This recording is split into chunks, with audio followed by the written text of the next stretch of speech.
धेरैजनाले चाहिँ यो 9 स्क्वायर गेम कसरी खेल्ने भनेर सोध्नु भएको छ। म चाहिँ त्यो तपाईँहरूलाई यो ट्रिक देखाउँछु है त।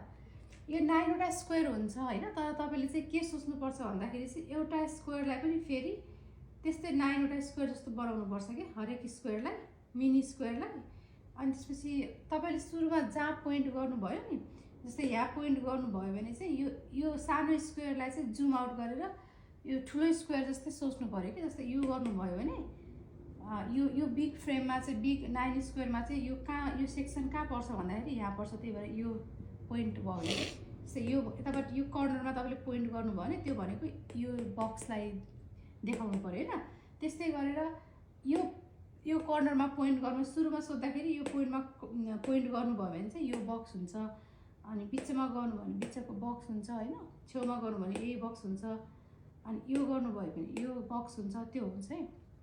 तर फेरि सबै बक्सलाई त्यसरी यस्तै बनाएर सोच्नुपर्छ क्या, किनभने सुरुमा जुन बक्स पनि पोइन्ट गर्न सकिन्छ होइन। जस्तै कसैले यो बक्स छान्यो होइन, तपाईँले थाहा पाउनु पऱ्यो भने चाहिँ सोध्ने मान्छेले सुरुमा अब जस्तै यो हो भनेर सोध्नु पऱ्यो कि, यो कर्नरमा देखाउनु पऱ्यो कि, किनभने यो कर्नर भनेको यो मिल्छ नि त।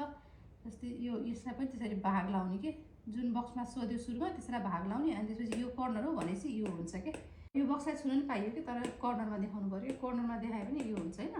अब यो बिचमा कसैले चाहिँ अब यो बिचको बक्स छोयो होइन, तपाईँले थाहा पाउनु पऱ्यो बिचको बक्स भने चाहिँ जुनै स्क्वायरमा तपाईँले छोइ नै हुन्छ, तर तपाईँले कहाँ छुन पऱ्यो भन्दाखेरि चाहिँ सेन्टरमा कि यो हो भनेर सोध्नु पऱ्यो कि। यो बक्सलाई थाहा पाउनलाई यहाँनिर सोध्नु पऱ्यो, यो हो होइन, यो हो होइन।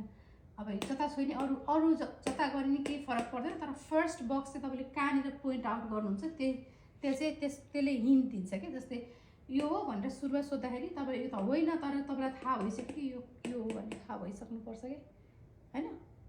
बुझ्यो?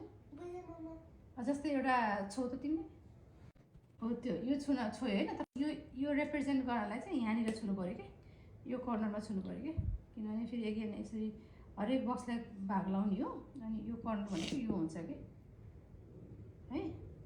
त्यही भएर यो हो भनेर सोध्छु, होइन भनेर भन्छ सुरुमा, तर तपाईँलाई अलरेडी थाहा भइसक्यो कि यो कर्नर हो भनेर। तपाईँले आफ्नो फ्यामिलीसँग खेल्नु होला है।